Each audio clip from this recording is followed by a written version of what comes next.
Assalamualaikum warahmatullahi wabarakatuh. Om Swastiastu, Namo Buddhaya, salam kebajikan, rahayu, rahayu, rahayu. Halo semuanya, sebelumnya izinkan saya memperkenalkan diri. Saya Ahmad Bayaki Walidain dengan NIM 24_004 dari program studi agribisnis Universitas Trunojoyo Madura. Dalam 5 tahun ke depan saya memiliki cita-cita menjadi seorang petani hidroponik, terutamanya di komoditas melon yang dapat menjadi penopang ekonomi di masyarakat sekitar desa saya. Nah, untuk mencapai cita-cita tersebut, tentunya saya harus memiliki skill negosiasi dan advokasi yang sangat krusial bagi pengembangan diri saya. Dalam dunia agribisnis, kita akan selalu berhadapan dengan berbagai stakeholder, mulai dari petani, investor, hingga pemerintah. Nah, untungnya negosiasi ini penting untuk bisa mendapatkan kesepakatan yang dimana yang kita harapkan itu pastinya win-win solution dan menguntungkan semua pihak, tidak hanya salah satu pihak. Sementara itu, skill advokasi bagi saya sangat dibutuhkan untuk membela dan menyuarakan hak-hak seperti hak petani lokal agar mereka tidak tersingkirkan oleh kepentingan industri berskala besar.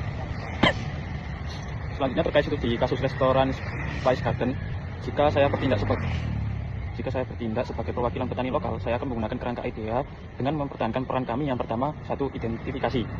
Nah, kita akan mencari masalah utamanya itu apa, yaitu ancaman pemutusan mata pencaharian 45 petani lokal karena PT Sumber Rasa mensyaratkan pemindahan pusat produksi ke Jakarta dan menghentikan pasokan bahan lokal demi efisiensi biaya sebesar 30%.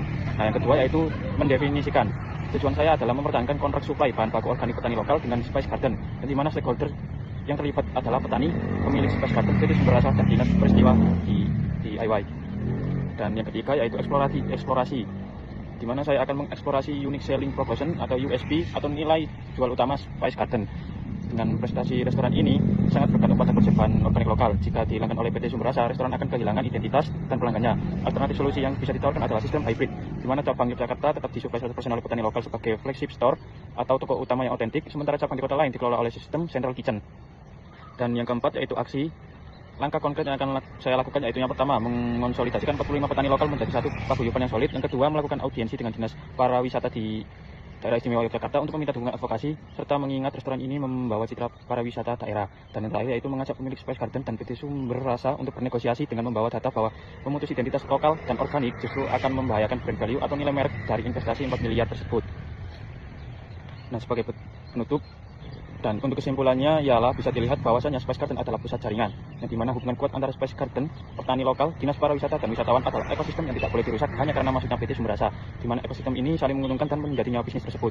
Sekian penjelasan dari saya, kurang lebihnya mohon maaf. Wassalamualaikum warahmatullahi wabarakatuh.